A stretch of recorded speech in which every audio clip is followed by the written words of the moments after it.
नमस्कार दोस्तों, मेरा नाम है वेदांत सक्सेना और वक्त की आवाज़ चैनल में आपका हार्दिक स्वागत है। आज हमारे साथ लोकसभा चुनाव के रुझान जानने के लिए खुद स्वयं पंकज मेहता, जो भारतीय जनता पार्टी के एक लोकप्रिय नेता हैं, हाड़ौती के गद्दावर नेता माने जाते हैं और कार्यकर्ता की ऊपर जान न्यौछावर करने वाले नेता माने जाते हैं। तो पंकज मेहता जी, कैसे हैं आप? हम अच्छे हैं और चुनाव में भाजपा के उम्मीदवार माननीय ओम कृष्ण बिरला जी का प्रचार कर जो जन समर्थन मिल रहा है उससे अभिभूत हैं। आज पूरा कोटा बूंदी संसदीय क्षेत्र ओम बिरला जी के प्रति अपार समर्थन रख रहा है और निश्चित रूप से ये इस बात का प्रमाण है कि ओम बिरला जी की जीत भारी अंतर से होने वाली है।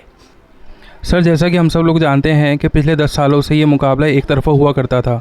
माननीय लोकसभा अध्यक्ष ओम बिरला जी हर बार जीत का परचम अपने दम पर और अपने कामों से लहराते थे, लेकिन इस बार जो टक्कर है वो काफ़ी कांटे की मानी जा रही है, क्योंकि उन्हीं के कभी साथी रहे प्रहलाद गुंजल अब कांग्रेस का दामन थाम चुके हैं और अब कांग्रेस ने उनको एमपी का टिकट देके नियुक्त कर दिया है और उनके सामने खड़ा कर दिया है। तो क्या कुछ कहना चाहेंगे आप इसके ऊपर कि टक्कर इस बार कांटे की है या एक तरफा ही मुकाबला होने जा रहा है? कहीं भी टक्कर नहीं है। पिछले चुनावों से के मुकाबले और अधिक मतों से ओम बिरला जी चुनाव जीतेंगे। कांग्रेस के पास उम्मीदवार नहीं, मूल पूंजी समाप्त, उधारी से काम चला रही है कांग्रेस। उधार का उम्मीदवार ज़्यादा दिन तक मैदान में नहीं टिक सकता। सर, लेकिन जो कांग्रेस के बड़े लीडर्स हैं, राहुल गांधी, प्रियंका गांधी, सोनिया गांधी और यहाँ तक कि जो राजस्थान के बड़े नेता हैं अशोक गहलोत और गोविंद सिंह जी, वो आपकी पार्टी के ऊपर ये आरोप लगाते हैं कि आपकी पार्टी ने चुनावों के कुछ दिन पहले ही उनके नेताओं के ऊपर ईडी की रेड डाल दी और यहाँ तक ही नहीं, पार्टी के जो खाते हैं वो भी आप लोगों ने बंद कर दिए। तो वो अब अपना चुनाव अभियान किस तरह से जारी रखेंगे? वो चुनाव का प्रचार किस तरह से कर पाएंगे अगर पैसा नहीं होगा तो? ईडी के छापों का जहाँ तक प्रश्न है, ईडी एक स्वतंत्र एजेंसी है। चोर की दाढ़ी में तिनका। जो भ्रष्टाचार करेंगे उनके खिलाफ कार्रवाई होगी।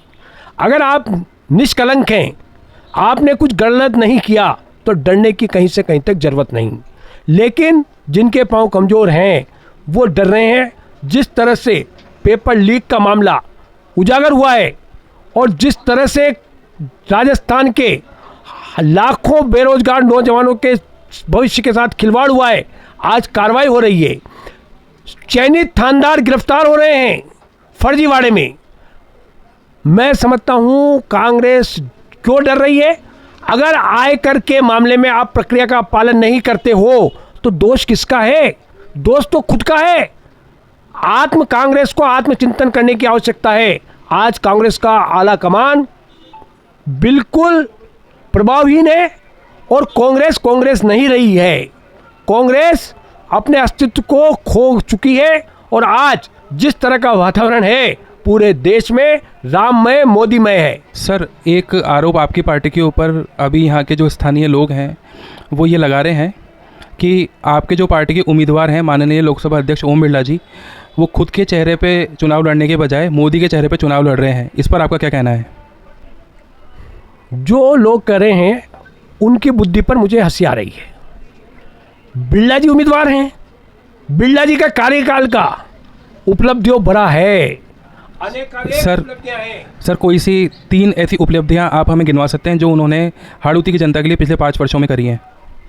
कोटा का रेलवे स्टेशन जाकर देख लीजिए, डकनिया का रेलवे स्टेशन जाके देख लीजिए, सोगरा का रेलवे स्टेशन जाके देख लीजिए, यहाँ से गुजरने वाली ट्रेनों की संख्या और ठहराव की संख्या देख लीजिए। और आज जो कोटा के विकास का दम भरने वाले माननीय धारीवाल जी हैं, उनसे मैं ये पूछना चाहता हूँ कि जो विकास में स्मार्ट सिटी का कितना धन खर्च हुआ है? स्मार्ट सिटी का पैसा कहाँ से आया? केंद्र सरकार का पैसा था। बिरला जी ने कोरोना काल में जो कोटा संसदीय क्षेत्र की जनता की सेवा की वो अनुकरणीय है, प्रेरणास्पद है। उस समय कांग्रेस के नेताओं के मोबाइल बंद थे। सर, लेकिन शांति धारीवाल जी कहते हैं कि मेरा काम तो पूरे कोटा और कोटा ही नहीं, हाड़ौती पूरे राजस्थान को मेरा काम दिख रहा है। आज मैंने ऑक्सीजन पार्क और 7 वंडर्स जैसे बड़े बड़े टूरिस्ट प्लेसेस बनाए हैं। लेकिन ओम बिरला जी ने 10 साल पहले ये कहा था कि मैं कोटा एयरपोर्ट कोटा में ज़रूर लेकर आऊँगा और अगर नहीं ला पाया तो मैं बिरला एयरलाइंस बना दूंगा, और वो भी मुझसे नहीं हुई तो मैं आने वाला जो लोकसभा चुनाव है उसमें नहीं लड़ूंगा। एयरपोर्ट के काम को लंबित करने का घृणित पाप कांग्रेस सरकार ने किया और उसमें मुख्य भूमिका माननीय धारीवाल साहब की रही। क्या भूमिका रही है सर, बता सकते हैं आप हमें? बिल्कुल, पैसा जमा कराना था, नहीं कराया। क्लियरेंस देनी थी जमीन की, नहीं दी। जो प्रक्रिया शीघ्र पूरी की जानी चाहिए थी उसे जान करके विलंब किया गया। आज एयरपोर्ट कांग्रेस भाजपा की सरकार बनने के बाद राजस्थान में एयरपोर्ट के निर्माण की गति को पंख लग गए। सारी प्रक्रिया पूर्ण हो गई, डीपीआर मंजूर हो गई, प्रशासनिक और सारी स्वीकृतियां आ चुकी हैं। मैं समझता हूं लोकसभा चुनाव के तत्काल बाद, परिणाम आने के तत्काल बाद कोटा में एयरपोर्ट का शिलान्यास हो जाएगा। रहा सवाल धारीवाल जी के कामों का, ये कोटा शहर की जनता ने अच्छी तरह बता दिया। विधानसभा चुनाव में हिचकी खा खा के बड़ी मुश्किल से जीते हैं और वो भी एक संप्रदाय विशेष के प्रभाव के कारण उनकी जीत संभव हो पाई है, वरना उनका विकास का जवाब विधानसभा चुनाव में जनता ने दे दिया उनको। उन्हें डींग मारने की आवश्यकता नहीं है। सर, कांग्रेस नेता नरेश मीणा जी का एक बयान अभी सामने आया है। उन्होंने कहा कि मैंने ओम बिरला जो हैं उनको चंबल तक तो पहुंचा दिया है, अब उनको डुबाने का काम भारत की जनता को करना है। इसके पीछे जब लोगों ने उनसे पूछा कि भाई आप ऐसा क्यों कह रहे हैं, तो उन्होंने कहा कि भारतीय जनता पार्टी गुजर के सामने गुजर खड़ा कर देती है, मीणा के सामने मीणा, जाट के सामने जाट। तो उन्होंने जो कभी हमारे बड़े नेता हुआ करते थे, रघुवीर सिंह कौशल, दाऊदयाल जी जोशी, इस तरह के जो ब्राह्मण या जनरल कास्ट से आने वाले नेता हुए करते थे, आज उनका सफाया कर दिया है और उनके परिवार की सूद भी नहीं ले रहे हैं। आज उनकी आर्थिक स्थिति बहुत ख़राब है। तो इस पर आप क्या कहना चाहेंगे? झूठ का जवाब देना उचित नहीं समझता और मैं नहीं समझता कि नरेश मीणा जी को गंभीरता से लेना चाहिए। उनने जो बात कही वो बेबुनियाद है। आज उन्हें रघुवीर सिंह जी कौशल और दाऊदयाल जी जोशी की जो वो उल्लेख कर रहे हैं, उनके परिवारों के बारे में जानकारी कर लें और ओम बिरला जी उन्हें सिर पर उठाकर रखते हैं और उनका पार्टी में पूरा मान सम्मान है। नरेश मीणा जी को तो अपनी पार्टी में अपनी खुद की परवाह करनी चाहिए कि वहाँ उनकी क्या हैसियत रहेगी।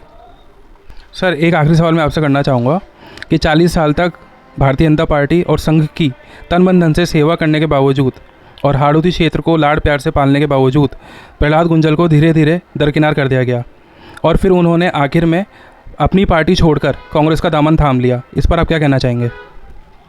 गुंजल जी को 4 बार विधानसभा का टिकट मिला पार्टी ने, 2 बार वो जीते, 2 बार वो हारे।